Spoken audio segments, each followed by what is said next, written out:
স্ক্রিনে যে দলিলটা দেখতে পাচ্ছেন, এই দলিলটা খারিজ করতে মূলত কি কি কাগজপত্র প্রয়োজন হবে? একটা দলিল দেখেই সেটা আমরা কি করে বুঝবো যে এই দলিলটা খারিজ করতে কি কি কাগজপত্র প্রয়োজন হবে, বা একটা কেনা সম্পত্তি বা জমি খারিজ করতে, এক কথায় বলতে গেলে জমি খারিজ করতে কি কি কাগজপত্র প্রয়োজন হবে? প্রথমে যেটা প্রয়োজন হবে সেটা হলো এই দলিলটার ফটোকপি প্রয়োজন হবে।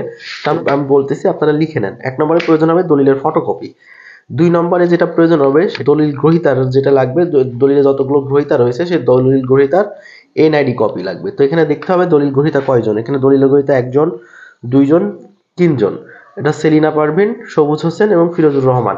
তো এই 3 জনের এনআইডি কার্ডের কপি প্রয়োজন হবে। সেই সাথে এনআইডি কার্ডের সাথে 3 নম্বর যেটা প্রয়োজন হবে সেটা হলো পাসপোর্ট সাইজের ছবি প্রয়োজন হবে। তো তফসিল থেকে আমরা দেখবো যে এখানে কোন কোন খতিয়ান থেকে জমি রেজিস্ট্রি হয়েছে। তো এখানে দেখতে পাচ্ছেন 1278 নম্বর খতিয়ান থেকে জমি রেজিস্ট্রি হয়েছে, আরেকটা হচ্ছে 1277 নম্বর খতিয়ান থেকে জমি রেজিস্ট্রি হয়েছে। দুইটা খতিয়ান আছে, খতিয়ানের ফটোকপি প্রয়োজন হবে, সেই সাথে আবার দুটা খতিয়ানের খাজনা রসিদ প্রয়োজন হবে। ভিডিওটা শেয়ার করে ওনাকে জানার সুযোগ করে